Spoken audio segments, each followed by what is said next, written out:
Oke, ya. Selamat sore semuanya. Assalamualaikum warahmatullahi wabarakatuh. Oke, jadi dalam kesempatan kuliah kita sore hari ini, jadi sebenarnya kita memiliki jadwal kuis, gitu ya. Kita akan laksanakan kuisnya nanti mungkin sekitar 1 jam atau 45 menit menjelang akhir perkuliahan ya. Oke, jadi untuk sesi pertama ini kita akan lanjutkan dulu materinya. Terakhir kita sudah mendiskusikan ya di pekan lalu yaitu materi mengenai hukum Newton ya. Yang mana pekan kemarin kita laksanakan kuliah secara asinkronus. Dan kemarin sudah saya beri tugas ya untuk mencatat gitu ya. Mencatat dan mengerjakan tugas latihan soal gitu ya. Ada yang belum ngumpulin ya di sini? Saya di yang itu Mas yang boleh dilakukan soal. Latihan soal belum? Tidak ada soal. Oh ya, jadi yang belum ngumpulin saya kasih kesempatan untuk maksimal sampai malam ini ya. Jadi sudah berpanjang. Nah, kalau catatannya sebenarnya kemarin sudah telat ya datanya. Jadi sampai hari Sabtu kemarin ya. Gitu. Jadi untuk tugas PR-nya masih bisa dikerjakan. Nah, jadi sebenarnya pekan lalu itu mengenai hukum Newton ya harapannya bisa memahami bagaimana aplikasi Newton dalam permasalahan sehari-hari ataupun ya persoalan yang berkaitan dengan dinamika gitu ya. Jadi kita bahas hukum Newton tentang gerak ya di pekan lalu. Oke. Jadi dalam kesempatan kuliah hari ini kita akan fokus pada pembahasan berkaitan dengan energi kinetik dan kerja ya. Jadi tujuan perkuliahan kita adalah bisa memahami hubungan antara energi kinetik dari suatu partikel dengan massa dan kelajuannya, ya, serta mengidentifikasi bahwa energi kinetik ini merupakan suatu besaran skalar.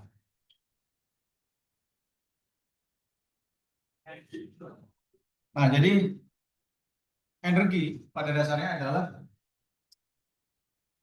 besaran skalar. Ya. Jadi energi ini merupakan besaran yang dimiliki oleh suatu objek yang mana karena energi itu objek itu bisa bergerak. Jadi energi itu bisa berubah bentuk dari suatu bentuk ke bentuk yang lain. Ya, jadi bisa berubah ya, ataupun berpindah dari suatu bentuk ke bentuk yang lain. Sebagai contoh kalau misalkan energi listrik ini ya, ini kan pada dasarnya dibangkitkan dari mekanik, ya. Misalkan dari energi kinetik, angin, air, ya, uap, itu kemudian bisa memutar turbin. Nah, turbin tadi itu bisa menggerakkan generator atau dinamo yang pada akhirnya nanti dikonversi menjadi energi listrik. Jadi pada dasarnya energi ini bisa berubah ya bentuknya. Dari berubah dari energi kinetik menjadi energi potensial dan sebagainya. Jadi pada suatu sistem yang conserve ya, atau bisa tertutup, jumlah dari energi ini akan selalu sama. Jadi hanya bisa berpindah saja atau berubah saja, tapi secara umum total energinya adalah sama. Jadi dalam bab ini kita akan diskusikan ya bagaimana kinetik energi dan transfer dari energi kinetik ini ya, atau perpindahan dari energi kinetik. Ya, berkaitan dengan energi kinetik. Energi kinetik ini adalah energi yang dimiliki karena benda tersebut bergerak, gitu ya. Jadi karena benda bergerak memiliki kelajuan atau kecepatan, gitu ya. Jadi bisa kita nyatakan bahwa hubungan energi kinetik dengan benda tersebut itu bergantung pada massa dan kecepatan kuadrat, ya, atau kelajuan kuadrat. Sehingga dengan kecepatan yang semakin besar, maka akan semakin besar pula energi kinetiknya. Nah, kemudian untuk benda yang diam, energi kinetiknya akan nol. Ya. Kenapa? Karena kelajuannya nol. Jadi ketika benda itu diam relatif terhadap terang acuannya, ya bisa dikatakan energi kinetiknya nol. Ya. Nah, untuk benda-benda yang energi kinetiknya di bawah kecepatan cahaya, maka nilainya bisa kita nyatakan setengah mv kuadrat. Tapi untuk energi kinetik, benda-benda yang kecepatannya tinggi itu berbeda. Nanti ada bab khusus yang bahas mengenai benda-benda yang kecepatan tinggi, yaitu gerak relativistik. Jadi untuk gerak relativistik itu ada faktor Lorentz, gitu. Sehingga energi kinetiknya tidak sama dengan ini. Nah, tapi untuk benda-benda yang kecepatannya tinggi, itu pada akhirnya juga ketika untuk benda-benda yang kecepatan yang rendah ya, dari energi kinetik relativistik itu bisa kembali lagi ke sini. Jadi akan sama dengan ini. Sementara itu, satuan dari energi kinetik ini adalah kita nyatakan sebagai joule. Ya. Jadi joule ini menyatakan 1 joule adalah 1 kilogram dikali meter kuadrat per second kuadrat. Ya. Itu adalah satuan dari energi kinetik. Karena kan massa dikali dengan kelajuan kuadrat. Ya. Nah, kita refresh kembali terkait dengan persamaan pada kinematika yang sudah pernah kita bahas di 2 pekan yang lalu, gitu ya. Jadi kecepatan suatu benda itu bisa didapatkan dari kecepatan awal kuadrat ditambah dengan 2 kali percepatan dikali dengan delta x. Nah, yang mana delta x ini merupakan displacement atau perubahan posisi. Nah, jadi sebagai contoh di sini ada 2 buah kereta yang bertabrakan atau berhubungan dengan massa keretanya itu bisa didapatkan 1,2 kali 10 pangkat 5 kg. Ya. Jadi beratnya 1,2 kali 10 pangkat 6 Newton ditambah lagi dengan gravitational acceleration, ya, kecepatan gravitasi, maka bisa didapatkan massanya sekitar 1,22 kali 10 pangkat 5 kg. Ya. Nah, kemudian kelajuannya adalah 40,8 meter per detik atau 147 km per jam. Ya. Jadi kecepatan kereta. Yang dikatakan kereta biasa, ya, kereta api lokal. Tapi kalau kereta cepat kan lebih cepat dari ini. Bisa berapa? 300-an, 340-an mesti katanya. Kilometer per jam, ya, kereta cepat. Nah, sehingga dengan demikian kita bisa menghitung total energi kinetik yang terjadi. Sini setengah mv kuadrat dikali 2 karena ada 2 kereta, ya, yang berhubungan sehingga energi kinetiknya dikali 2. Sehingga bisa dapatkan nilai energinya adalah 2 kali 10 pangkat 8, ya, joule. Ya, ya. Jadi energi kinetik ini bergantung pada massa dan kelajuannya.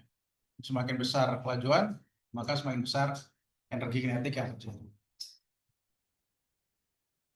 Nah, lantas bagaimana hubungan antara energi kinetik ini dengan kerja atau usaha? Ya?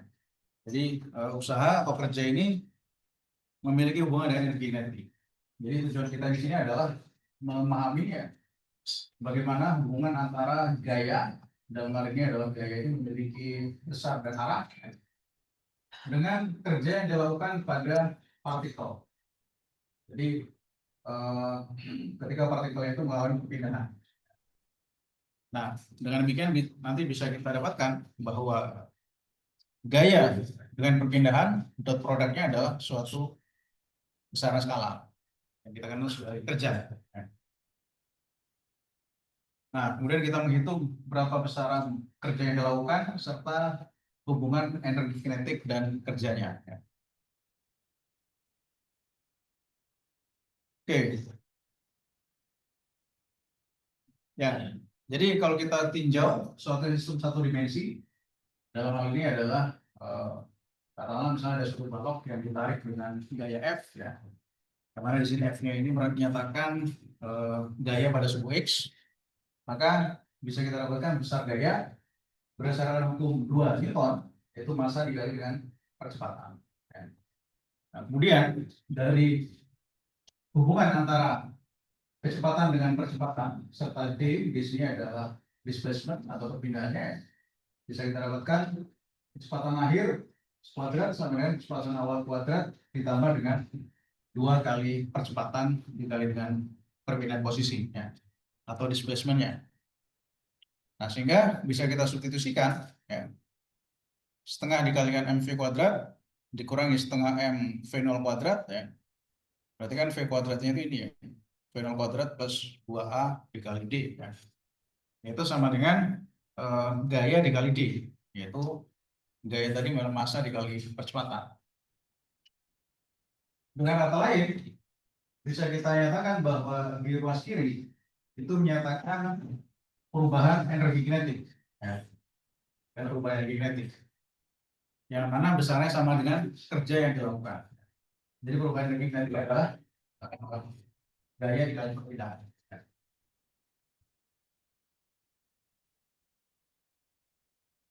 Oke, saya paham ya sini ya. Jadi perubahan energi kinetik ini merupakan gaya dikali dengan perpindahannya. Jadi bisa kita asumsikan ya bahwa benda tersebut kita simplifikasi hanya berada pada sumbu X. Di sini makanya ada gaya terhadap sumbu X dan percepatan terhadap sumbu X. Jadi bisa kita modelkan sebenarnya ini adalah benda yang bergerak sepanjang sumbu X gitu ya. Oke, misalnya di sini adalah fx, maka fx sama dengan m kalikan ax. A-nya ini adalah percepatannya. Jadi kalau kita substitusikan gitu ya, kan hubungannya v kuadrat sama dengan v0 kuadrat plus 2a dikali v. Ini perpindahannya 2x. Maka di sini bisa kita masukkan gitu ya. Fx dikali g dimensinya adalah v kuadrat min v0 kuadrat per 2a gitu ya. Kita bisa didapatkan ini kita masukkan gitu ya. M kalikan ax kali dengan v kuadrat min v0 kuadrat per 2ax dengan diisi x. Jadi kita dapatkan nanti merupakan selisih energi kinetiknya. Jadi setengah mv x kuadrat ya, ada di sini kita cancel. Setengah m v x kuadrat minus setengah m v0 kuadrat. Ya. Jadi setengah mv x kuadrat mv kuadrat ini itu menyatakan energi kinetik di keadaan akhir. Sedangkan setengah v0 kuadrat ini menyatakan energi kinetik di keadaan awal. Jadi selisih energi kinetik dalam artian energi kinetik akhir dikurangi energi kinetik awal itu sama dengan usaha yang dikerjakan pada benda tersebut. Kondisinya kalau kita memberikan gaya sehingga benda tadi kecepatannya berubah. Ya. Jadi kita asumsikan misalnya di sini dia punya V0 kan, kecepatan awal sehingga karena ada gaya ini bisa jadi kecepatan makin besar atau makin kecil ya. Kalau misalkan dia kecepatan makin besar berarti ya dia cepat. Tapi kalau kecepatan makin kecil berarti apa? Gaya ini nanti berlawanan sehingga terjadi perlambatan. Ya. Terjadi perlambatan. Tapi pada umumnya kita bisa nyatakan bahwa hubungan antara energi kinetik dengan usaha adalah perubahan energi kinetik itu sama dengan usaha yang dilakukan. Ya. Oke, apakah ada pertanyaan sampai sini? Ya, itu jelas ya.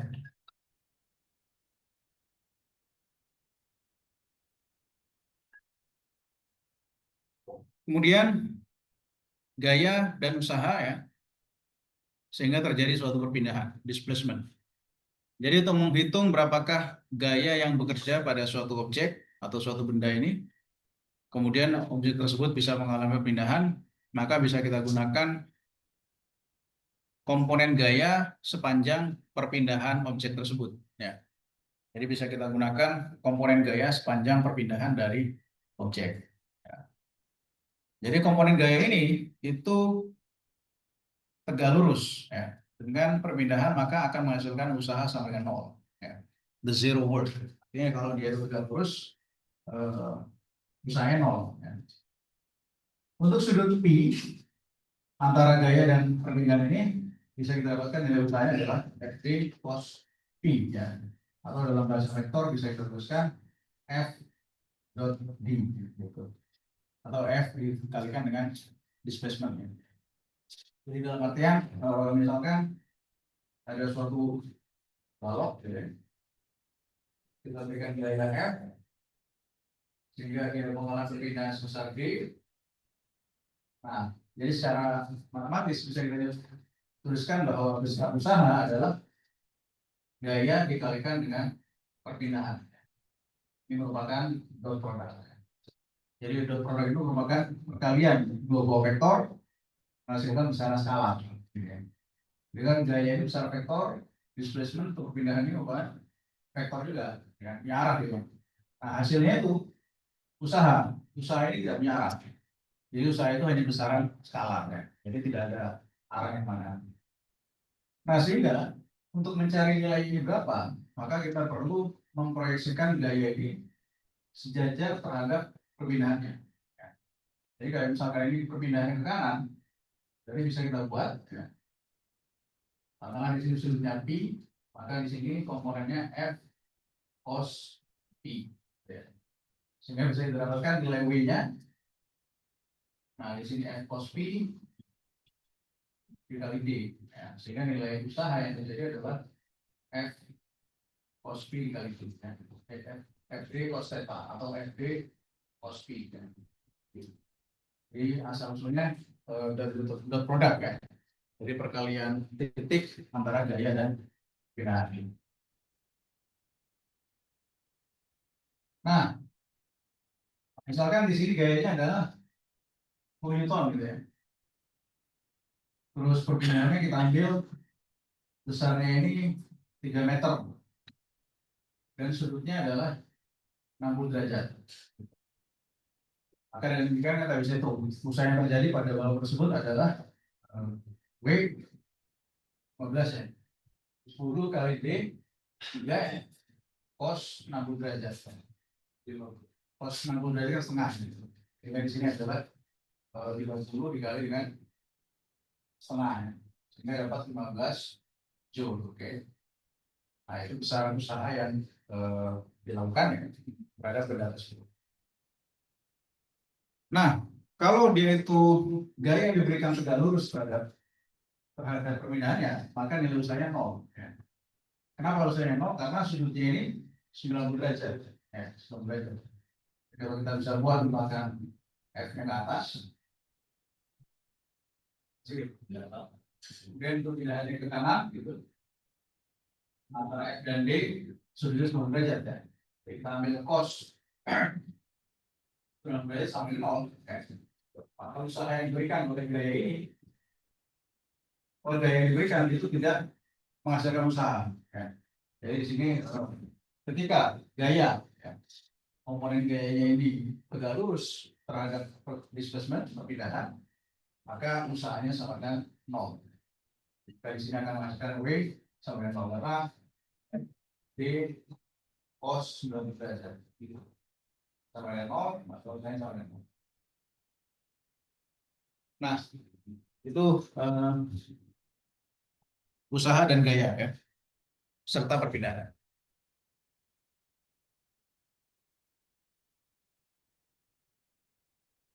Oke, jadi pada dasarnya pertama-tama kita di sini mengasumsikan bahwa besar gaya ini konstan. Dalam artian gayanya tidak berubah terhadap waktu, ya. Jadi bayangkan kalau misalnya kita menarik balok, kita buat gayanya itu tetap, ya, nilai tetap tidak berubah. Dan kemudian kita asumsikan bahwa objek yang ada itu adalah rigid. Dalam artian kita tidak mempertimbangkan bentuk geometri dari objeknya. Jadi misalnya kita anggap bendanya ya suatu benda aja gitu ya, atau sebut sebagai partikel. Ya. Kemudian kerja yang dilakukan itu bisa positif ataupun negatif. Ya. Jadi work bisa positif ataupun negatif. Oke, ya sebagai contoh di sini adalah ketika gayanya tegak lurus dengan perpindahannya, maka usahanya 0 ya. Ini tidak memiliki kerja, tapi kemudian ini ada kerja ya. Oke, misalkan di sini ada kecepatan awal V0, maka di sini dia memiliki kinetik energi awal ya. Energi kinetik mula-mula. Kemudian diberikan gaya, maka akan terjadi penambahan kecepatan ya. Sehingga energi kinetik akhir ini lebih besar daripada energi kinetik awal. Maka dengan demikian ini merupakan positive work atau kerja positif yang dilakukan pada benda tersebut. Ya. Akibatnya apa? Speed-nya meningkat. Ya. Speed-nya meningkat dan energi kinetiknya juga meningkat.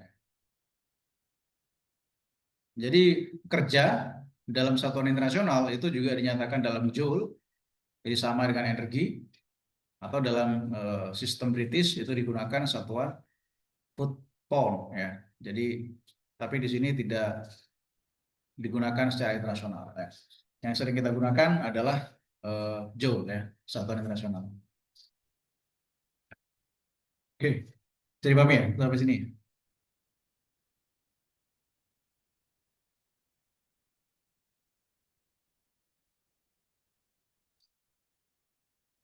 Ya, kemudian menentukan kerja positif dan negatif. Ya. Jadi pada dasarnya gaya yang diberikan ini bisa bernilai positif ataupun negatif ya. Karena gaya merupakan komponen vektor gitu ya. Jadi kalau dia itu positif, maka komponen vektor dari gaya tersebut itu berada pada arah yang sama dengan perpindahan. Itu maka dia akan positif. Tapi kalau gayanya berlawanan ya dengan komponen perpindahannya maka negatif ya. Jadi gaya tersebut bisa positif dan negatif dan kemudian bernilai nol jika tidak memiliki ataupun tegak lurus gitu ya arah yang sama dengan vektor komponen ini ya. Nah kemudian untuk gaya yang lebih dari satu ya, untuk dua atau lebih ya, maka bisa kita tentukan total gaya atau network net atau total usaha ya dari benda tersebut ya. Jadi bisa kita gunakan dua metode di sini. Metode yang pertama adalah menghitung ya semua usaha yang dilakukan ataupun menghitung gayanya baru kemudian dicari usahanya ya. Jadi sama saja. Jadi untuk menentukan besar total kerja yang dilakukan itu bisa digunakan langsung dicari kerjanya dulu ya atau dicari gayanya.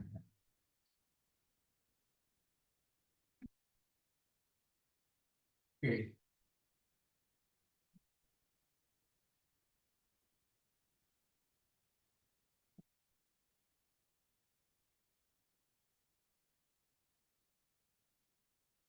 Oke, jadi sebagai contoh kalau misalkan kita punya suatu balok gitu ya. Katakanlah di sini diberikan suatu gaya F1 yang arahnya ke kanan dengan 10 Newton. Ya. Kemudian ada gaya lain yang arahnya itu ke kiri, katakanlah misalkan 5 Newton ya. Nah, dan perpindahannya delta S atau bisa kita sebut D gitu ya, misalkan 3 meter. Nah, maka dengan menggunakan metode yang pertama, kita bisa menghitung semua usaha yang dilakukan. Berarti kita bisa buat, misalnya di sini adalah W1 yaitu F1 dikali D ya. Jadi 10 kali 3 yaitu 30 Joule. Jadi karena arah gaya searah dengan perpindahan, perpindahan ke kanan ya, maka dia positif. Tapi kalau arah gaya, sebagai contoh yang F2 ini berlawanan ya, dengan arah perpindahannya, maka dia negatif. Jadi W2-nya di sini adalah minus F2 dikali D. Jadi di sini gaya ini sebenarnya 5 Newton tapi ke arah kiri. Maka di sini bisa dituliskan ya minus 5 kali 3 ya. Maka nilainya min 15 Joule. Nah, sehingga total kerja yang dilakukan pada benda ini bisa kita jumlahkan yaitu W1 plus W2 ya. Yaitu 30 dikurangi 15 Joule ya. Itu kalau kita menggunakan metode pertama tadi ya. Jadi metode pertama ini kita bisa mencari jumlah total dari kerja yang dilakukan ya. Tapi untuk metode yang kedua kita hitung dulu gayanya atau resultan gaya yang terjadi baru kemudian menghitung kerja ya. Jadi kalau kita gunakan metode yang kedua, artinya kita cari dulu resultan gayanya ini ya. Misalnya di sini kan ada F1 F2, maka total gaya F1 kurang F2 kita gunakan negatif karena F2-nya ke arah kiri gitu ya. Jadi 10 min 5 yaitu 5 Newton. Nah, kemudian bisa kita dapatkan kerja yang terjadi ya. Yaitu total gaya dikalikan dengan D atau perpindahannya ya. kali 5 dikalikan 3, yaitu 15 Joule. Maka hasilnya akan sama. Ya. Jadi bisa gunakan cara hitung semua usahanya langsung, ya, ataupun dihitung gayanya dulu. Jadi cari total gaya kemudian dikalikan dengan kepindahan. Ya. Oke, ada pertanyaan sampai sini? Ya.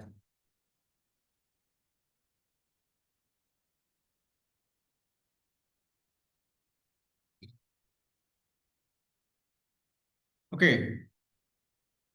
kemudian bagaimana hubungan antara energi kinetik dan kerja? Ya. Jadi berdasarkan teorema energi kinetik dan kerja, kita bisa nyatakan bahwa perubahan energi kinetik itu merupakan kerja yang dilakukan. Jadi delta K ini menyatakan perubahan energi kinetik. Ya. KF menyatakan energi kinetik akhir, KI menyatakan energi kinetik awal. Sementara W ini menyatakan kerja yang dilakukan. Ya. Atau dengan kata lain, bisa kita buat KF-nya ini adalah KI ditambah W. Ya, jadi KI ini menyatakan initial kinetic energy atau energi kinetik awal, sementara KF final kinetic energy atau energi kinetik akhir. Ya. Nah, sebagai contoh untuk kasus yang tadi kita diskusikan, misalkan benda ini ya, dia kan punya energi kinetik awal, kemudian dikasih kerja, akan menjadi kinetik akhir. Ya. Atau energi kinetik akhirnya merupakan energi kinetik awal ditambah W, tambah energi kerja. Jadi ini yang disebut sebagai teorema kerja dan energi kinetik. Ya.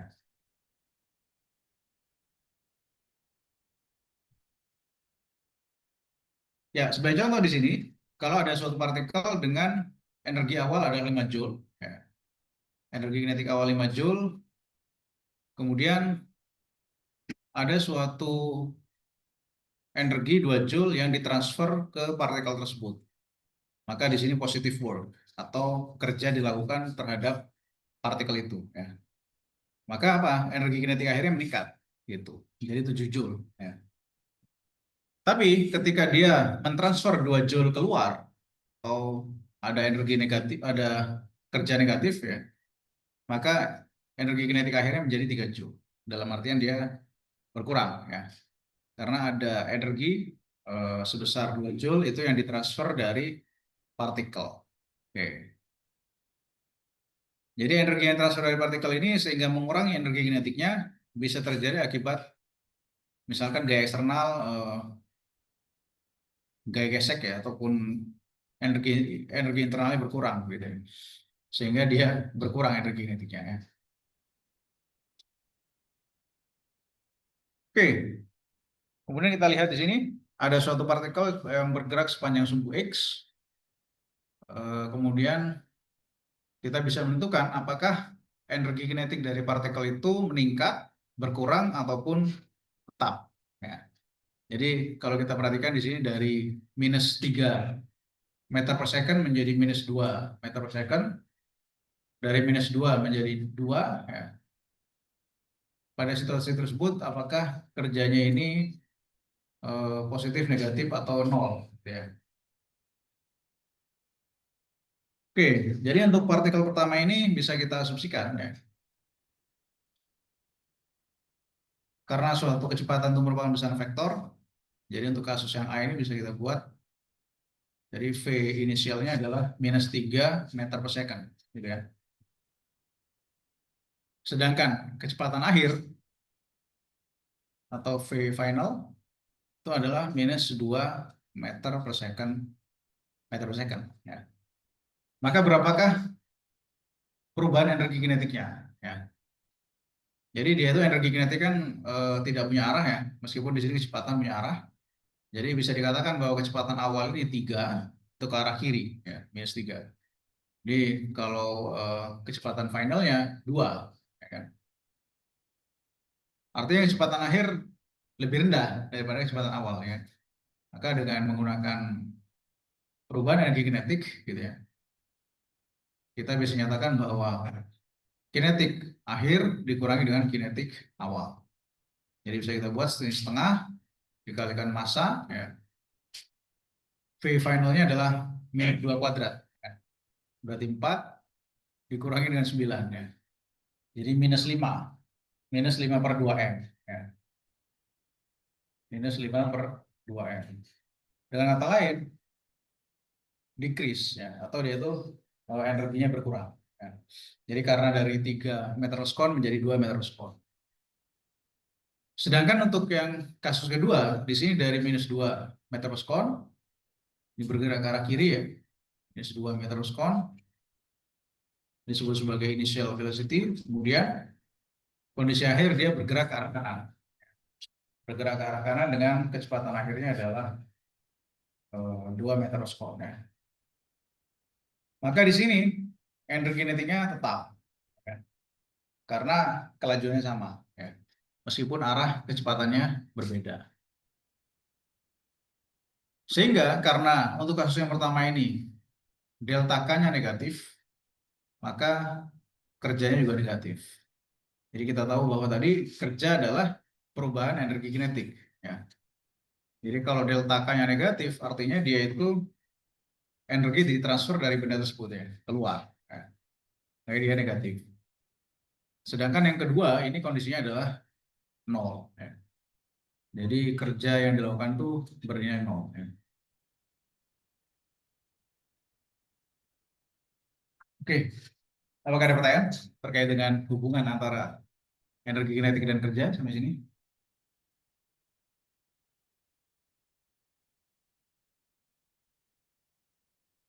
Ya, belum ada ya?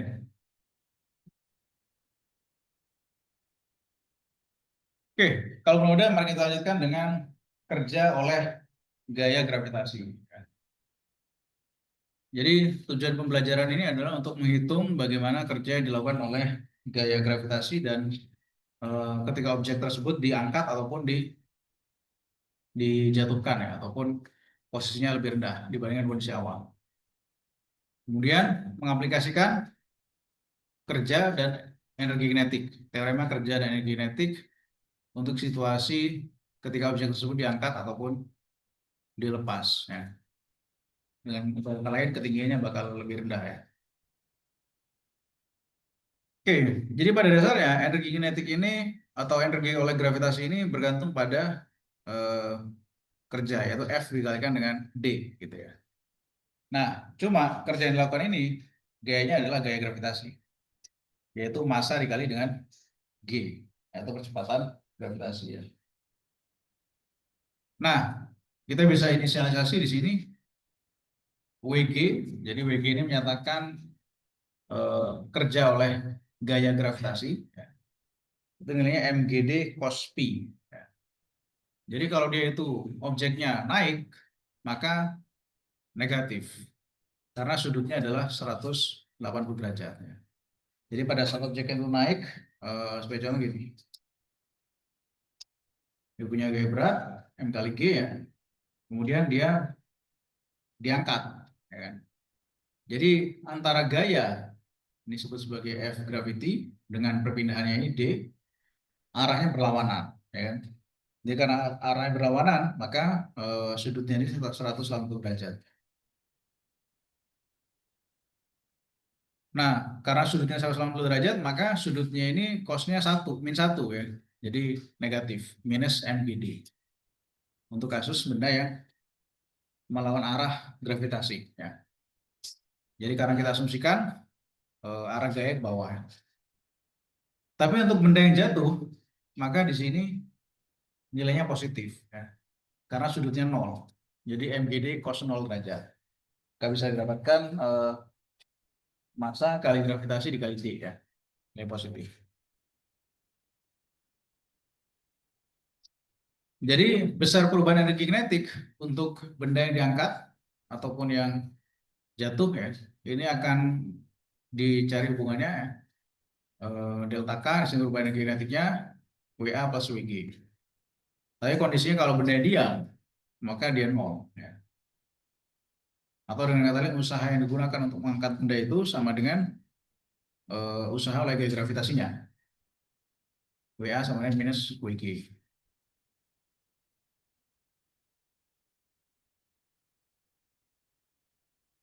Maka dengan kata lain, kerja yang dilakukan untuk mengangkat benda itu adalah MGD cos P. Oke. Jadi bayangkan kalau misalkan kita mengangkat benda, maka berat benda ini dikali dengan perpindahan posisinya. Itu MGD cos P. Nah, tanda negatif ini tadi muncul karena dia melawan arah gravitasi.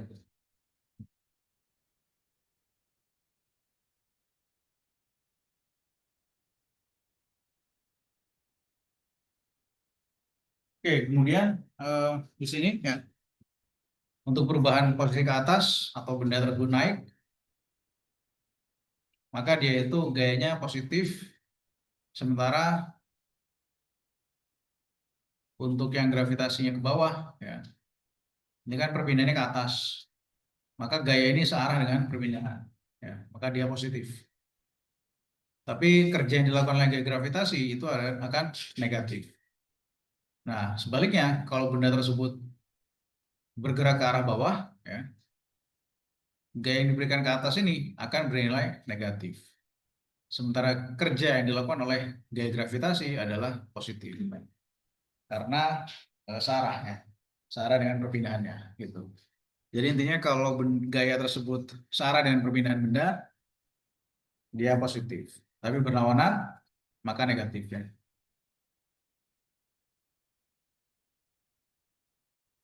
Ya, sebagai contoh di sini ketika ada suatu bidang miring, ya, jadi bisa ditentukan berat benda ini kan ke arah sini adalah mg sin theta, ya.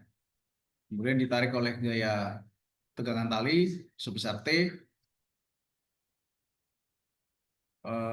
gaya ini akan bernilai positif, ya, karena dia searah dengan perpindahannya. Jadi perpindahannya ke atas. Tapi karena ini berlawanan, ya, mg sin theta-nya dengan D, maka dia mengerjakan gaya yang mengerjakan usaha negatif. Ya. Itu ya kira-kira.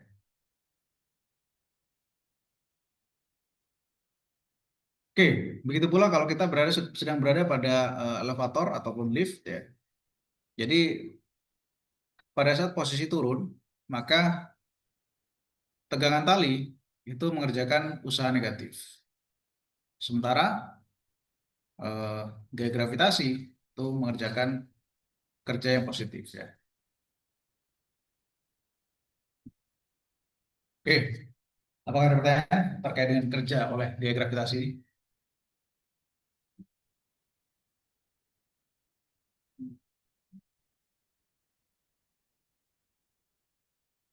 Ya, gimana ya? Ya, berikutnya adalah kerja yang dilakukan oleh gaya pegas, ya. Jadi tujuan pembelajaran ini kita bisa mengaplikasikan hubungan antara gaya pegas, kemudian konstanta pegas, serta bisa mengidentifikasi dari variabel-variabel yang berkaitan dengan gaya pegas tersebut, ya. Menghitung kerja yang dilakukan oleh gaya pegas, serta secara grafis, ya, menghitung kerja yang dilakukan dengan cara mengintegrasikan gaya terhadap perubahan posisi, ya. Oke, jadi pada dasarnya gaya pegas ini terjadi akibat adanya elastisitas, ya. Jadi ketika benda ini berada pada kondisi setimbang, ya, atau equilibrium, maka tidak terjadi perubahan posisi, ya. X-nya 0, yang mana X ini menyatakan perubahan posisi atau seberapa besar simpangan pegas benda tersebut dari kondisi semula, gitu ya. Nah, sehingga gaya yang terjadi di sini adalah ini. Tapi pada saat misalkan balok ini ditarik ke kanan, maka terjadi perubahan posisi X. Nah, pegas ini akan menarik ke arah kiri sebesar nanti akan kita tentukan K dikali X, gitu ya, yang kita sebut sebagai hukum Hooke, ya. Nah, begitu pula pada saat didorong, ya, ke arah kiri, nah ini juga akan ada gaya ke arah kanan, perlawanan. Kalau kita dorong D-nya ke arah kiri atau X-nya negatif, maka Fx-nya positif, ya. Sehingga bisa kita nyatakan hubungan ini sebagai hukum Hooke. Ya. Jadi hukum Hooke ini menyatakan bahwa besar gaya pegas itu sama dengan minus K dikalikan D. Ya. Jadi K ini yang kita kenal sebagai konstanta pegas atau spring constant. Sementara D ini menyatakan displacement ataupun perubahan posisi dari balok tadi ya. Nah, konstanta pegas ini pada dasarnya menyatakan ukuran kekakuan dari suatu pegas. Jadi semakin elastis, K-nya semakin kecil. Ya kan? Tapi kalau K-nya semakin besar, artinya pegas tersebut semakin kaku. Semakin kaku berarti sulit untuk ditarik. Gitu. Jadi kita membutuhkan gaya besar untuk membuat pegasnya itu berwajah. Ya. Nah, jadi ukuran kekakuan dari suatu pegas. Ya. Nah, kemudian gaya ini bisa dinyatakan sebagai variabel fungsi dari posisi. Ya. Yang mana di sini ada hubungan linear antara gaya dengan displacement, perpindahan. Ini F sama dengan minus K dikali V. Nah, kalau kita fokus pada sumbu X, misalkan, maka kita bisa buat Fx sama dengan minus Kx. Jadi, Fx ini menyatakan gaya pegas, minus K dikalikan X, X ini adalah perubahan posisi pada sumbu X. Gitu ya. Jadi, sebagai contoh ini yang ini. Jadi, X-nya simpangan terhadap sumbu X-nya. Itulah kalau dia didorong ke arah kiri, akhirnya juga berada X ke arah kiri.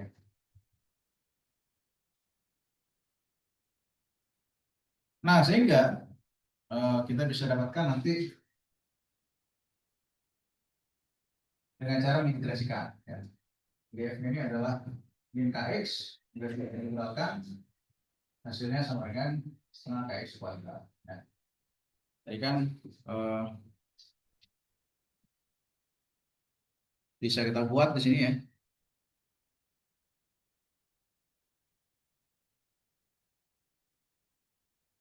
Saya tadi hukum Hooke F sama dengan min Kx ya. Jadi X-nya ini sebagai variabel posisi ya. Nah, sehingga kalau kita integrasikan integral fx dx ya. Di sini kita ambil X-nya dari kondisi awal sampai X kondisi akhir. X initial dan X final ya. Kita nanti dapatkan integral minus Kx dx xi sampai xf. Nah, minus Kx kan kalau diintegralkan hasilnya adalah min setengah Kx kuadrat gitu ya. Nah, kita integralkan berarti batasnya dari initial sampai final gitu ya. Maka dengan demikian bisa kita masukkan di sini angka-angkanya. Kita substitusi ini ke dalam sini minus setengah Kx final kuadrat minus sama minus ya setengah Kx initial kuadrat ya. Dan dengan kata lain bisa kita dapatkan min sama min ini jadi plus ya. Jadi setengah Kxi kuadrat dikurangi setengah Kx final kuadrat ya. Jadi X itu menyatakan panjang mula-mula ya. XF menyatakan panjang akhir kan. Jadi dia mendapatkan rumus ini ya. Nah, di sini bisa kita katakan rumus ini ya. Jadi kita asumsikan atau kita masukkan gayanya itu negatif ya. Kenapa negatif? Karena arah gaya itu berlawanan dengan simpangannya. Jadi kalau kita tarik pegasnya ke kanan, ya, maka gaya pegasnya itu kiri, gitu ya. Dia menarik supaya dia itu kembali ke posisi semula sebenarnya. Apa istilahnya itu restoring force, gitu ya. Jadi membuat posisi dari benda tadi kembali lagi, gitu ya.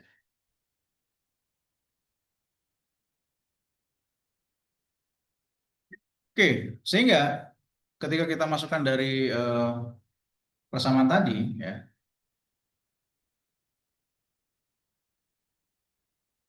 ini kan kalau posisi awalnya 0, ya, maka dapat setengah Kx kuadrat ya. Sehingga nanti di sini bisa kita buat bahwa, nah ini, usaha yang dilakukan oleh spring Ketika posisi awalnya 0, maka min setengah kx kuadrat. Jadi untuk gaya yang dilakukan pada spring tadi atau bekas tadi, bisa dapatkan minus WS. Ya.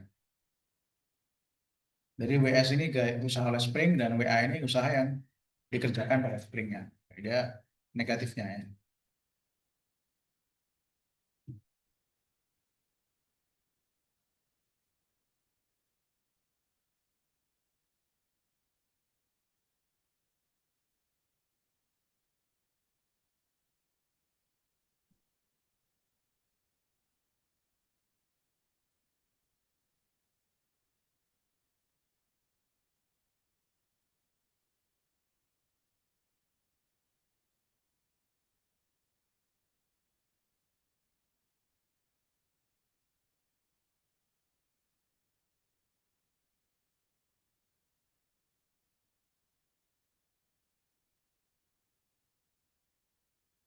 Oke.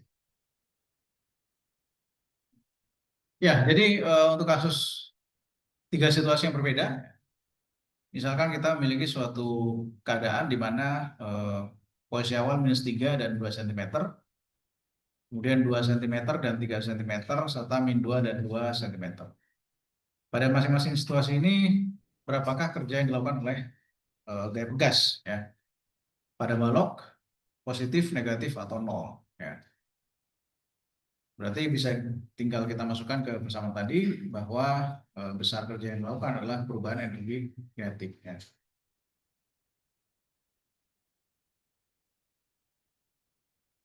Atau setengah KI kuadrat ya. Ini setengah KX final kuadrat. Ya. Berarti setengah K inisialnya di sini adalah min 3 ya. Berarti min 3 kuadrat min setengah K2 kuadrat. Oke. Berarti kan ini positif ya. Karena 9/2K dikurangi 4/2K. Berarti 5/2K ya. Berarti positif. Kasus yang pertama ya. Sedangkan untuk kasus yang kedua, di sini dari 2 cm menjadi 3 cm. Artinya kan kebalikannya ya. Dia jadi negatif. Jadi setengah K2 kuadrat min setengah K3 kuadrat. Jadi minus 5/2K ya.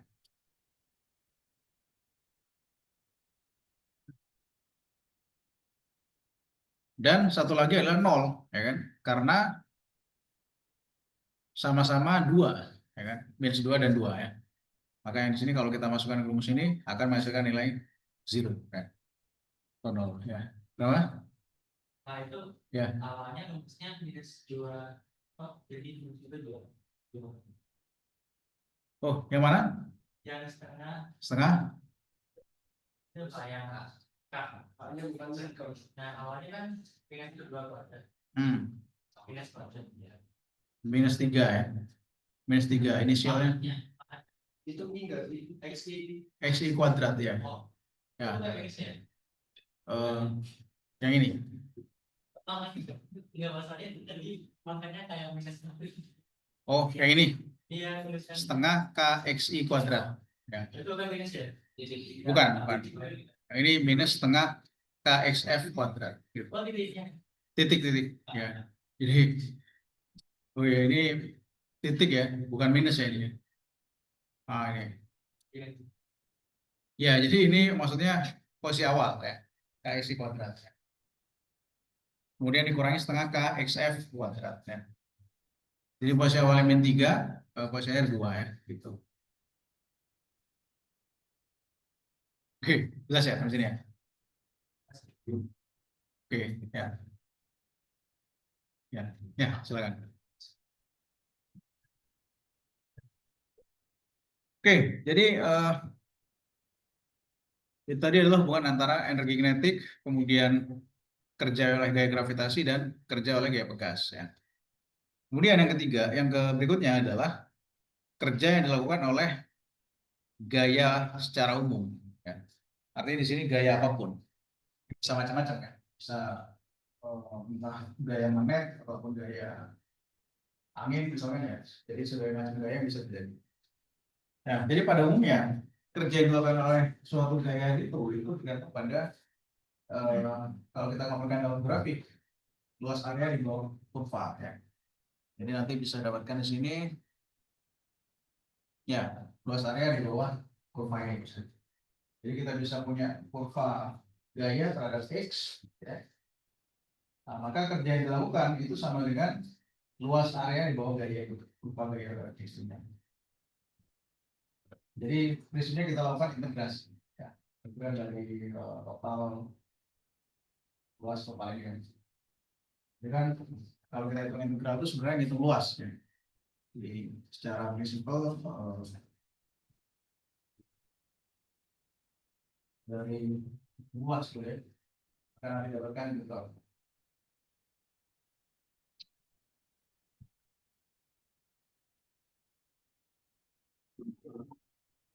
Jadi gaya yang terjadi di sini gaya umum ya. Jadi kalau misalnya kita punya fungsi gaya f terhadap x ya, kemudian x-nya ini perpindahannya. Karena gayanya ya bisa macam-macam gitu ya. Kita hitung dari xy sampai xf. Akhirnya kita hitung luas area di bawah ini. Nah, kalau kita menghitung luas area di bawah kurva itu kan artinya hitung porsi panjang gitu ya. Porsi panjang lebih banyak. Nah, dalam artian katakanlah di sini delta x ya. Berarti f dikalikan delta x, tapi ada banyak delta x ya. Misalkan di sini adalah fi, f1, f2 dan seterusnya ya. Nah, kemudian kalau kita hitung gitu, f1 delta x1 tambah f2 delta x2 dan seterusnya gitu ya.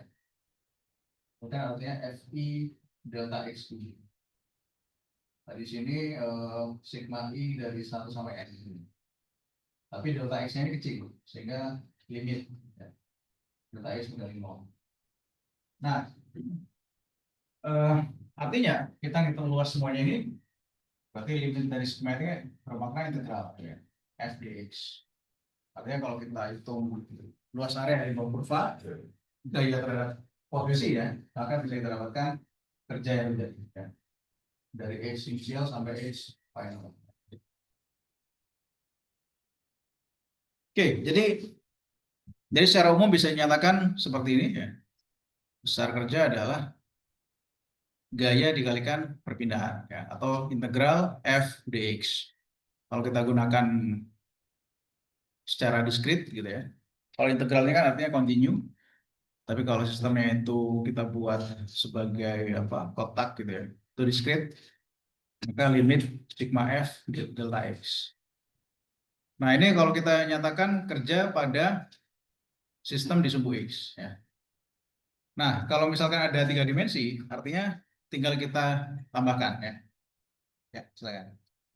Jadi kalau misalkan 3 dimensi, berarti di sini kita integrasikan secara terpisah ya. Ada fx dx, integral fx fy dy, dan integral fz dz. Ya. Jadi tinggal kita generalisasi dari sumbu x tadi ya. Nah, itulah kerja yang dilakukan oleh gaya umum ya. Artinya gaya umum di sini bisa macam-macam. Bisa gaya gravitasi ya juga termasuk ya. Gaya gas tadi juga berlaku ya kan. Gas tadi kita dapatkan dari integral ya. Atau gaya listrik ya. Nanti kalau kita belajar tentang listrik magnet, kita bisa menghitung usaha yang dilakukan oleh partikel bermuatan listrik ya. Itu bisa kita tetapkan juga FDX ini ya, atau FDL gitu.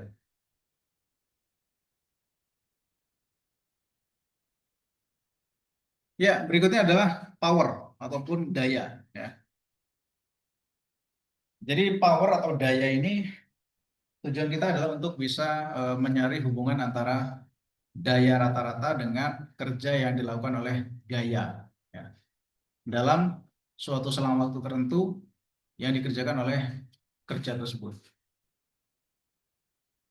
Jadi akan diberikan kerja sebagai fungsi dari waktu dan kita diharapkan bisa menentukan daya sesaat atau instantaneous power. Ya. Kemudian menentukan daya sesaat dengan cara dot product dari vektor gaya dan kecepatan. Ya. F dot V nanti ya. Dan menghitung sudut antara vektor tersebut. Jadi ada faktor sudut gitu ya. Oke, secara definisi, daya adalah usaha dibagi waktu. Jadi besar usaha, besar work, kerja yang dilakukan dalam selang waktu delta T. Nah, jadi ini merupakan daya rata-rata. Nah, kalau kita ingin menghitung daya sesaat atau instantaneous power, maka bisa kita gunakan turunan atau derivatif dw dt. Ya. Jadi W di sini nanti berdasarkan pada fungsi waktu ya, kita bisa lakukan turunannya, maka nanti dapatkan dayanya, powernya. Oke.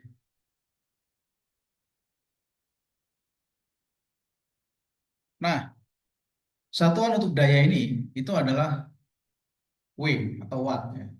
Jadi 1 watt ini menyatakan 1 joule per second. Jadi usaha dibagi waktu. Time itu dalam second dan usahanya atau kerjanya dalam joule ya. Atau energi juga bisa. Jadi energi satu waktu itu juga sama ya. Nah, kadang-kala kita juga menggunakan satuan lain untuk energi yaitu watt hour atau kilowatt hour. Nah, ini kalau kita nanti berkaitan dengan listrik biasanya ya, kita bisa menghitung energi listrik itu dalam kWh, kilowatt hour. Jadi biasanya juga ini energi listrik yang kita bayar ya. Kalau kita pakai listrik itu kan bayarnya per kWh. Jadi 1 kWh-nya berapa? Kalau misalnya kita beli pusat apa kayak semacam token listrik gitu ya, nanti bisa dihitung dan kita bisa menghitung juga penggunaan alat listrik yang dari rumah atau bangunan sekolah dan di kampus gitu ya. Jadi biasanya dinyatakan energinya itu dalam kWh atau kilowatt hour ya. Nah, kemudian karena tadi instantaneous power atau daya saat adalah turunan dari kerja terhadap waktu. Ya. W ini adalah F cos theta dx dt. Berarti dx dt ini adalah kecepatan. Ya kan? Dx dt adalah kecepatan. Jadi perubahan posisi terhadap waktu. Ya. Maka dengan demikian bisa nyatakan karena P sama dengan F dikali V cos theta atau P ini merupakan suatu dot product dari gaya terhadap kecepatan. Ya. Jadi gaya dikali kecepatan kita bisa dapatkan daya, ya. Dapatkan power. Gitu.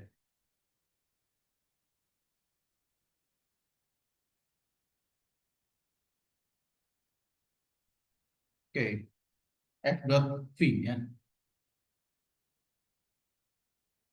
Ya, ya. Oke, apakah ada pertanyaan terkait daya ini? Ya, bukan deh. Oke. Ya, sebagai contoh di sini ada suatu balok yang bergerak dalam gerak melingkar ya. Karena tali gitu ya. Kemudian tentukanlah daya yang terjadi akibat gaya dan gerakan balok tersebut. Ya. Nah, ternyata nilainya sama dengan 0 karena sudutnya adalah 90 derajat. Jadi kan kalau kita bayangkan benda yang bergerak melingkar, maka terhadap daya ke arah perlingkaran, ya, yang disebut sebagai centripetal force.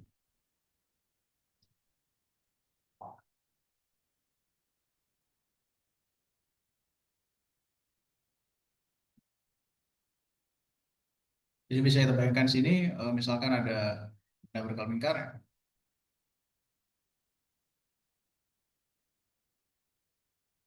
misalnya V-nya ke sana, gaya ke arah sini. Jadi antara F dan V itu tegak lurus, ya. Sehingga besar daya adalah F dot V. Dengan kata lain di sini gaya kecepatan cos 90 derajat. Maka di sini akan masalah nilai nol ya. Dengan kata lain, nilai daya yang terjadi adalah nol ya.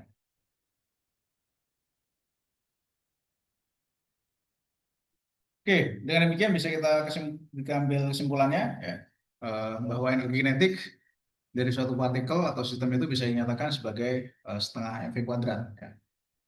Kemudian energi kinetik ini bisa positif atau negatif ya, tergantung dari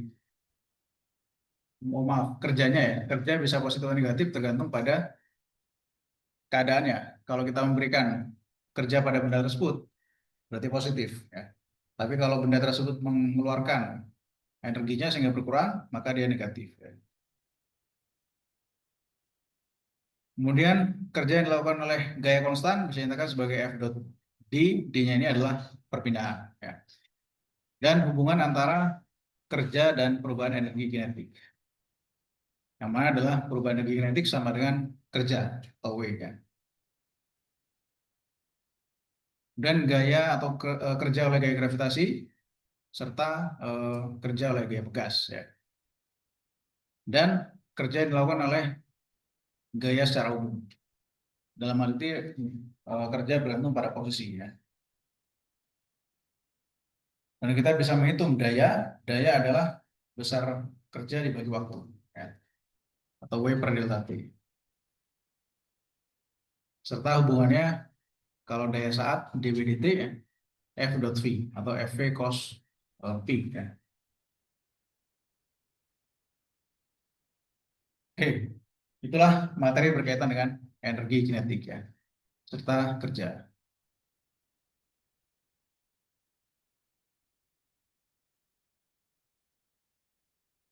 Oke, apa ada pertanyaan sampai sini? Apa ada? Kalau sudah kita lanjutkan ke bab 8 ya. Tadi bab 7 masih ada sekitar 54 slide lagi. Jadi satu babnya sekitar 50-an ya. Oke. Jadi ya, tadi kita banyak bahas mengenai energi kinetik. Ya. Sekarang potensial energi. Oke. Jadi tujuan pembelajaran ini adalah untuk menentukan ataupun membedakan antara gaya konservatif dan gaya non konservatif. Ya. Jadi ketika partikel itu bergerak pada dua titik, kita bisa mengidentifikasi besar kerja yang dilakukan oleh gaya konservatif. Ya. Dalam hal ini gaya konservatif ini tidak akan bergantung pada lintasan. Jadi dalam artian ketika suatu partikel bergerak pada lintasan yang berbeda, asalkan posisi awal dan akhir sama, maka energinya sama ya. Atau dengan kata lain, konservasi energi ya. Kemudian kita bisa menghitung energi potensial gravitasi dari suatu partikel ya, dalam sistem partikel tersebut berada di bumi gitu ya. Dan bisa menghitung energi potensial elastik. Sebagai contoh di sini adalah balok dan gas ya. Jadi pada dasarnya energi potensial itu bisa didefinisikan sebagai U ya. Ini energi yang dimiliki karena benda itu memiliki konfigurasi terhadap keadaan yang lain. Ya. Sebagai contoh adalah energi potensial itu ada banyak ya. Energi potensial gravitasi, jadi dia itu mentransformasi energi kinetik. Jadi bisa diubah menjadi energi kinetik. Jadi pada saat misalnya benda itu jatuh ya, potensial energinya berkurang, tapi energi kinetiknya bertambah karena kecepatannya bertambah ya. Nah, kemudian energi pegas juga sama ya. Nanti ini ketika pegas terjadi simpangan gas, maka ada energi potensialnya. Nah, hubungan antara perubahan energi potensial dengan kerja itu adalah delta U sama dengan minus W. Jadi delta U ini menyatakan perubahan energi potensialnya, minus W ini menyatakan perubahan ataupun kerja yang dilakukannya, minus dari kerja. Ya. Sebagai contoh di sini adalah perubahan energi potensial gravitasi yaitu sama dengan negatif dari kerja yang diberikan. Ya. Dan ini bisa kita aplikasikan juga pada kasus pegas, ya, pegas dan balok. Oke, jadi sebagai contoh di sini ada benda yang dilempar ya. Nah, ketika benda ini dilempar ke atas, maka kerja negatif itu dilakukan oleh gaya gravitasi. Ya. Jadi bisa dibayangkan gaya gravitasinya itu ke bawah gitu ya. Maka kerja yang dilakukan oleh gaya gravitasi ini bernilai negatif. Tapi pada saat bendanya jatuh ke bawah, maka kerja yang dilakukan oleh gaya gravitasi itu bernilai positif. Ya. Begitu pula dengan sistem balok dan gas. Jadi pada saat berubah posisi, ya itu bisa kita hitung nanti ya. Perubahan energi potensial adalah kerjanya. Ya.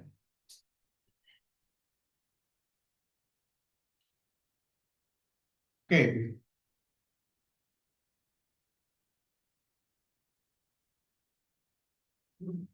ya di sini kita perlu membedakan antara gaya konservatif dan gaya non konservatif. Ya. Jadi gaya konservatif ini itu terjadi ketika W1 sama dengan minus W2. Dan ini selalu benar gitu ya. Contoh dari gaya konservatif ini adalah gaya gravitasi dan gaya begas. Nah, kemudian gaya konservatif ini itu mengikuti hubungan antara kerja dan energi potensial. Itu adalah gaya konservatif. Nah, sementara gaya non konservatif itu adalah gaya yang nanti pada akhirnya bergantung lintasan ya. Contohnya adalah gaya gesek. Jadi gaya gesek. Kemudian gaya hambat ya, drag force itu juga non konservatif. Jadi ketika energi kinetiknya dari suatu partikel bergerak ini bisa ditransfer menjadi panas ya. Jadi ada energi lain yang dihasilkan, maka dia non konservatif ya. Sebagai contoh kan kayak tadi itu kalau tanpa gesekan ya, energi potensial berubah jadi kinetik dan sebaliknya ya, kinetik berubah potensial ya, berarti konservatif. Tapi ketika ada gesekan, nah itu ada panas. Jadi panas yang terjadi ini itu merubah energi kinetik menjadi panas sehingga tidak konserv. Makanya disebut sebagai gaya non konservatif. Jadi gaya non konservatif ini contohnya adalah gaya gesek ya, friction force atau drag force. Ini juga biasanya gaya hambat ya, gaya hambat udara, gaya hambat air misalkan. Nah, energi panas yang dihasilkan ini ternyata tidak bisa dikembalikan ya, menjadi energi kinetik lagi melalui gaya gesek. Nah, sehingga disebut sebagai gaya non konservatif. Jadi thermal energy ini bukan termasuk potensial energi ya. Nah, yang termasuk potensial energi tadi adalah contohnya spring ya, bekas, gravitasi ya. Terus kemudian nanti ada juga gaya listrik. Nah, itu termasuk gaya yang konservatif.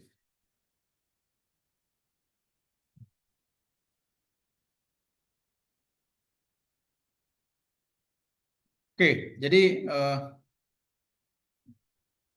ketika gaya konservatif ini dikerjakan pada suatu partikel, maka bisa didapatkan ketika lintasannya kembali lagi ataupun kembali ke posisi semula, maka nilainya sama dengan 0. Ya.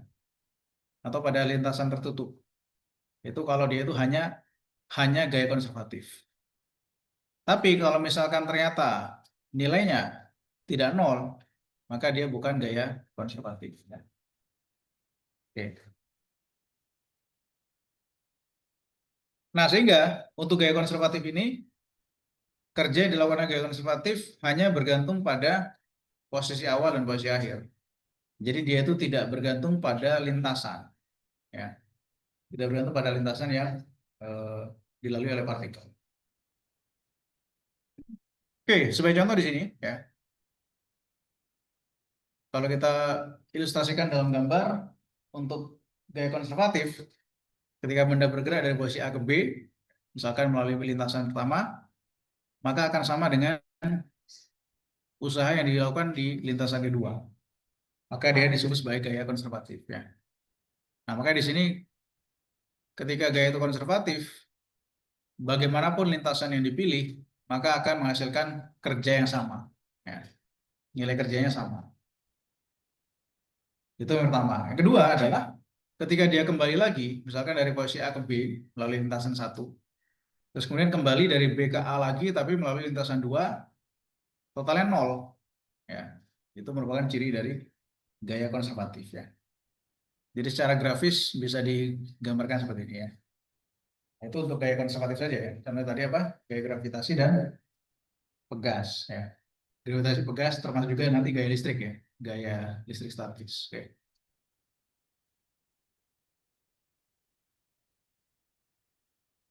Nah, secara grafis seperti itu, secara matematis bisa kita nyatakan ya, WAB1 sama dengan WAB2.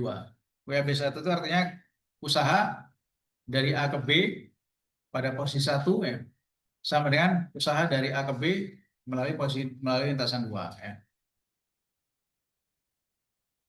Oke.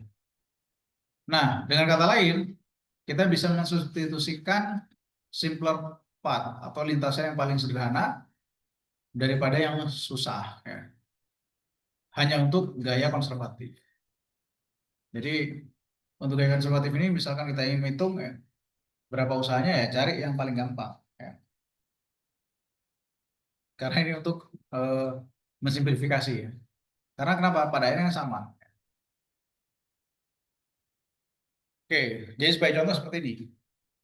Jadi lintasan yang dikerjakannya berbeda ya. Misalkan dari posisi A ke posisi B ada balok gitu ya. Ini bergerak misalkan melalui ini. Intinya dia start dari posisi A sampai ke posisi B. Nah, karena gravitasi ini merupakan gaya konservatif, ya, jadi kita asumsikan di sini tidak ada gesekan ya. Maka akan sama aja dengan ketika dia berpindah misalnya dari A lurus, kemudian mendatar ke bawah. Ya. Mendatar dulu kemudian ke bawah. Nah ini sama usahanya ya. Jadi ketika dia melalui lintasan yang melengkung ini ataupun yang mendatar terus kemudian jatuh, maka ini nilainya sama. Kenapa? Karena gaya gravitasi termasuk yang konservatif. Ya. Jadi kita tidak mempedulikan bagaimana lintasan yang terjadi, tapi hanya titik awal dan titik akhir. Ya. Kondisi awal dan kondisi akhir.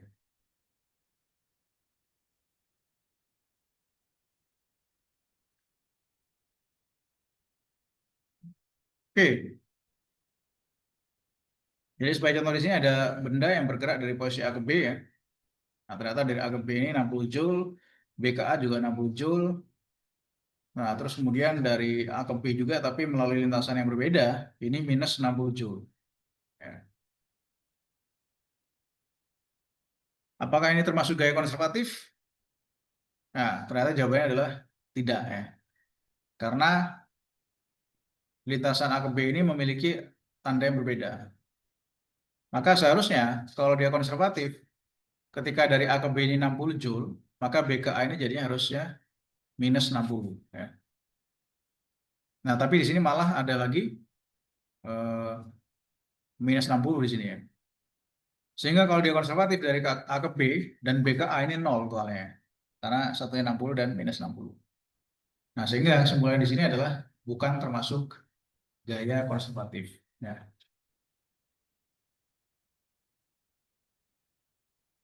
Oke. Ya, apakah ada pertanyaan terkait dengan gaya konservatif sampai sini?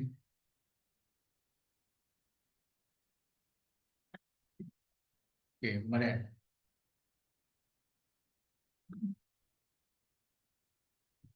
Nah, kemudian pada kasus umum ya, kita bisa menghitung kerja yang dilakukan adalah integral f dx. Jadi sama seperti sebelumnya ya. Nah, yang mana integral fx dx ini itu menyatakan perubahan dari energi potensial.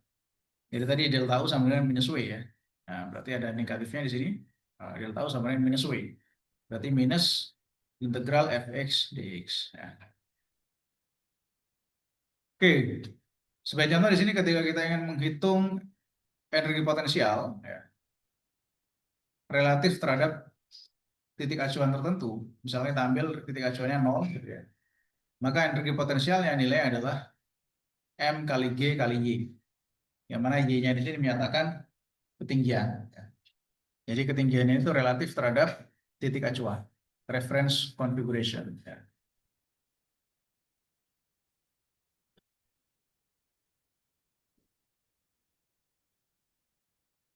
Oke. Sehingga karakteristik dari energi potensial gravitasi ini itu hanya bergantung pada sumbu Y, ya, atau ketinggiannya. Jadi dia tidak bergantung pada sumbu X. Jadi kalau kita punya benda, kita bisa hitung berapa energi potensialnya ya M kali G kali Y. Jadi Y di sini menyatakan ketinggian M kali G, massa dikali percepatan gravitasi ya. Nah, begitu pula untuk gas. Jadi dengan cara yang sama, oke, kita bisa menghitung perubahan energi potensial pegas. Nah, karena energi potensial pegas itu merupakan minus dari W, ya.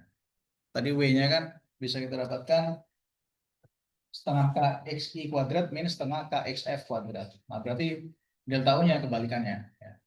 Setengah KXF kuadrat min setengah KXI kuadrat. Jadi karena apa tadi? Karena delta U sama dengan minus W. Ya. Delta U ini kan perubahan energi potensial sama dengan minus kerja. Jadi kerja itu apa? Usaha yang dilakukan pegasnya. Tapi perubahan potensialnya itu negatifnya dari ini. Nah, tadi kan W-nya itu sudah kita hitung. Ini tadi ya. Kuadrat minus setengah KXF kuadrat ya. Berarti minus dari ini berarti kebalikannya. Setengah KXF kuadrat minus setengah KXI kuadrat. Gitu ya. Nah, dengan demikian, kalau kita set titik awal yang 0, jadi kita ambil XI-nya 0, gitu ya. Maka bisa kita nyatakan energi potensialnya adalah setengah KX kuadrat. Jadi bisa kita nyatakan energi potensial pegas itu adalah setengah KX kuadrat. Jadi energi potensial pegas ini bergantung pada spring konstan, konstanta pegas dikali dengan X-nya. X-nya tadi perubahan posisinya tadi.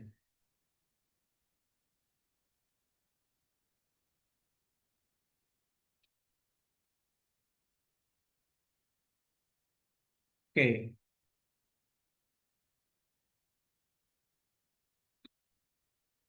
Ya, berikutnya adalah konservasi energi mekanik, ya, atau kekekalan energi mekanik. Jadi tujuan pembelajaran ini adalah kita bisa menentukan ya energi mekanik dari suatu sistem yang mana ini merupakan penjumlahan dari energi kinetik dan energi potensial ya. Yang kita kenal sebagai energi mekanik. Nah, untuk sistem yang terisolasi itu artinya sistemnya tidak dipengaruhi oleh energi luar gitu ya. Jadi terisolasi tidak ada gaya lain ataupun energi luar yang bisa masuk ataupun keluar terhadap sistem. Nah, sehingga energi mekanik ini mengalami konservasi. Oke. Itu berkaitan dengan inisial potensial, energi kinetik, dan juga keadaan awal dan keadaan akhir. Ya. Jadi energi mekanik adalah penjumlahan energi kinetik plus potensial, sehingga perubahan energi kinetik akan sama dengan perubahan energi potensialnya, minus perubahan energi potensial. Ya. Nah, dengan demikian bisa kita dapatkan kinetik akhir ditambah potensial akhir sama dengan kinetik awal ditambah potensial awal. Ya. Oke, jadi sebagai contoh, sistem simpelnya misalkan ada suatu benda ya, menggelinding dari atas bidang miring gitu ya. Tapi kita asumsikan tidak berotasi. Tapi kalau berotasi nanti ada kinetik rotasi gitu ya. Ada lagi ya. Nah, kita asumsikan dia hanya bergerak translasi saja, gerak lurus gitu ya. Kinetiknya setengah v kuadrat ya kan. Tapi kalau dia berotasi berarti nanti ada lagi kinetik rotasi. Tapi intinya kinetik plus potensial itu adalah energi mekanik. Energi kinetik plus potensial. Jadi bisa kita tentukan misalkan di sini posisi 1 dan posisi 2. Jadi kinetik plus potensial di keadaan 1 akan sama dengan kinetik plus potensial di keadaan 2. Itu kita kenal sebagai konservasi energi mekanik. Ya.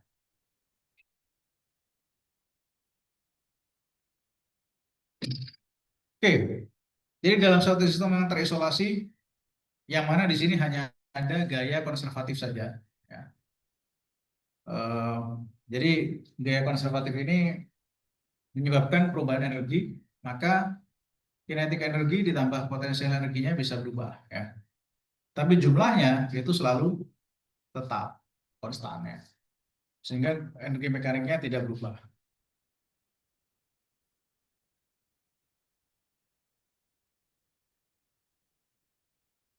Ya, gitu ya.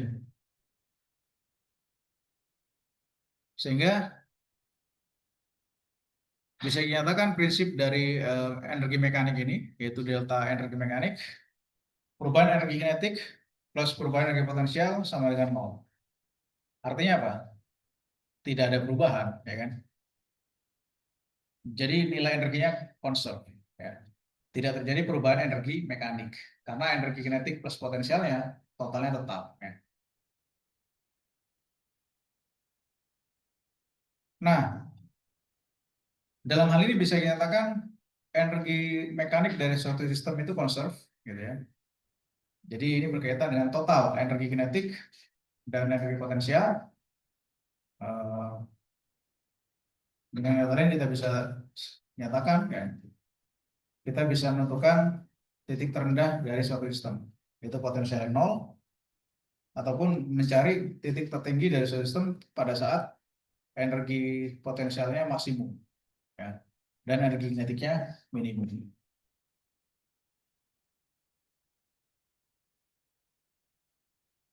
Oke, jadi dari gambar ini bisa kita tentukan bahwa katakanlah ada suatu benda bergerak dari posisi A ke B, yang mana di sini hanya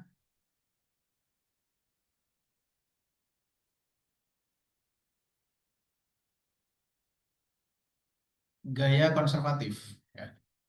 Jadi karena semuanya adalah gaya konservatif, ya. Oke, di sini ada kata-kata frictionless ramps. Jadi artinya tidak ada gaya gesek, ya. Jadi hanya kita pertimbangkan gaya gravitasi. Nah, karena gravitasi adalah konservatif, maka di sini nilainya sama, ya. Jadi ketika kita diminta untuk meranking situasi yang berdasarkan ini, ya, yang mana energi kinetik balok pada posisi B itu lebih besar, ya.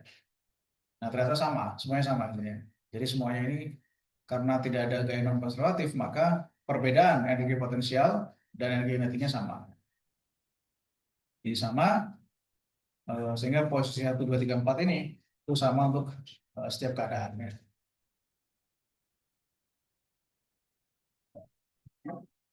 Nah, kemudian bagaimana cara kita membaca kurva potensial energi, ya, atau energi potensial. Jadi tujuan ini adalah kita bisa menentukan, ya, misalkan diberikan suatu grafik kurva potensial energi dari suatu partikel pada posisi X, ya. Terus kemudian kita bisa menentukan berapa besar gaya ataupun energi potensialnya, ya. Nah, hubungannya adalah gaya itu sama dengan minus turunan dari energi potensial, ya, terhadap posisi.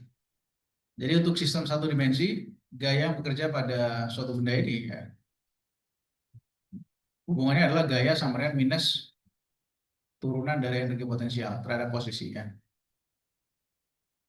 Nah, karena gaya di sini merupakan plot dari potensial energi, maka bisa dinyatakan derivatifnya atau slope-nya, ya. Nah, kemudian bisa dinyatakan energi mekanik adalah potensial plus kinetik, gitu ya. Jadi kinetik adalah energi mekanik minus energi potensial. Jadi kalau kita punya suatu grafik, ya,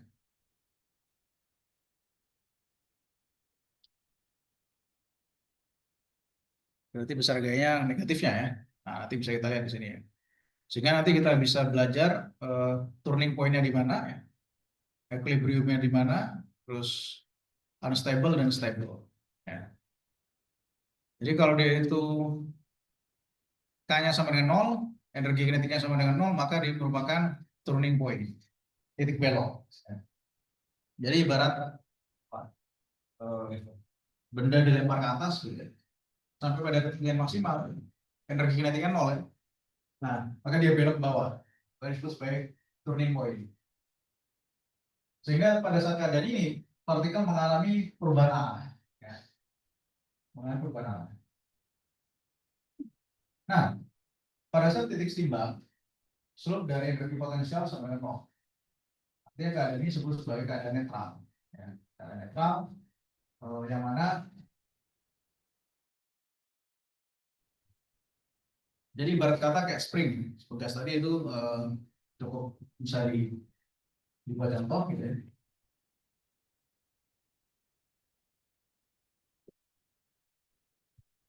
Oke, kan? Ini berada di posisi X sama dengan 0. Ada di sini ya. Pada saat kita tarik sampai kondisi maksimum, sehingga energi kinetiknya 0, maka dia akan berbelok balik lagi ke kanan kiri. Jadi dia turning point. Tapi pada saat dia berada di titik setimbang, kalau di sini, di equilibrium, maka energi kinetiknya maksimum. Energi kinetik maksimum, maka energi potensial 0, artinya dia itu tidak ada gaya, persen 0.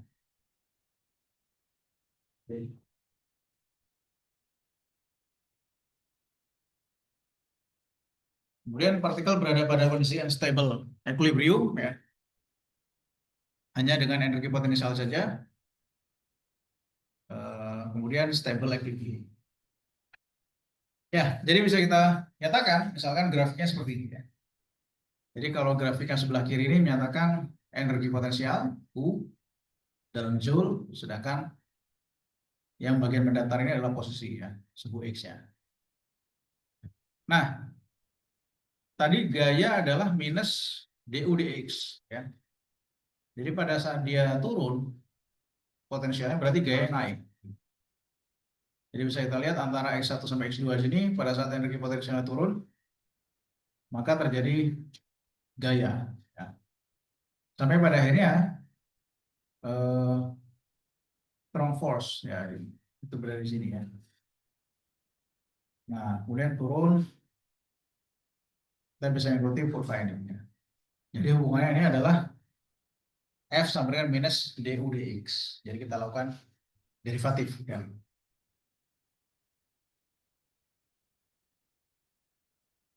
Nah, tapi energi mekaniknya conserve.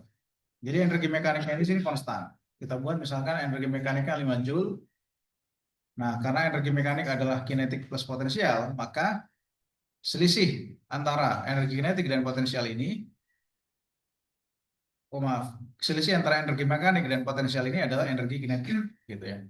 Jadi K sama dengan EM min U, ya. Energi mekanik dikurangi dan potensialnya ya.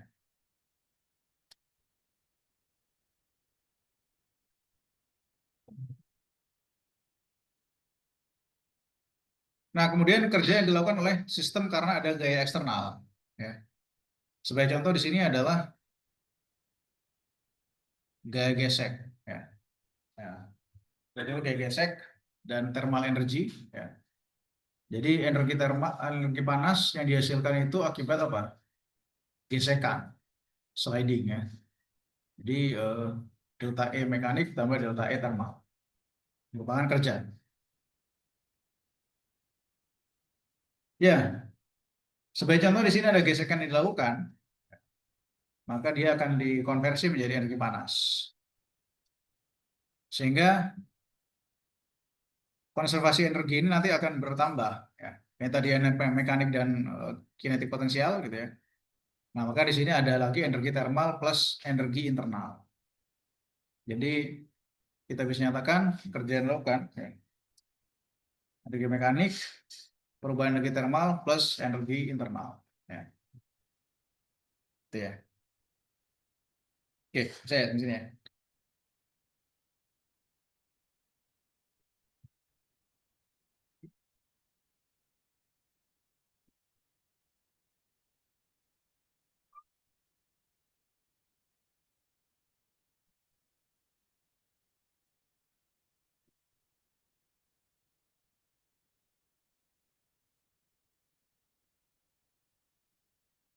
Ya, sebagai contoh di sini adalah sistem yang terisolasi. Ya. Jadi selain dari energi mekanik, energi thermal dan energi internal, dan di sini tidak ada eksternal energi transfer, tidak ada energi transfer dari luar ya. Maka total energinya sama dengan nol, total beban energi sama dengan nol, maka bisa dibuat energi mekanik 2 adalah energi mekanik 1 dikurangi perubahan energi thermal dan energi internal.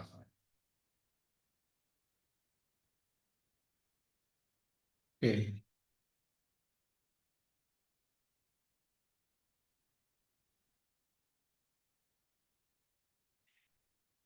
Nah, kemudian daya ya. Jadi mirip dengan yang tadi, daya di sini bisa dinyatakan sebagai perubahan energi tiap satuan waktu. Atau daya rata-rata, average power, dan daya saat ya, DEDT. Jadi turunan energi terhadap waktu adalah daya. Nah, kemudian bisa kita ambil kesimpulan ya dari pembahasan di konservasi energi ini ya, bahwa energi potensial dari suatu sistem bisa dinyatakan sebagai minus W ya, atau minus integral F dx. Jadi merupakan perubahan energi potensial ya. Dan energi potensial gravitasi bisa dinyatakan sebagai mgy.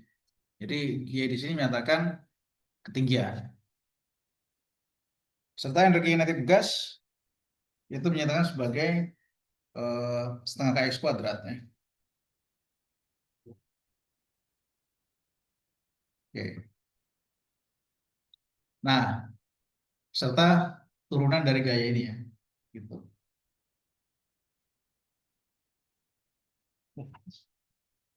Ya.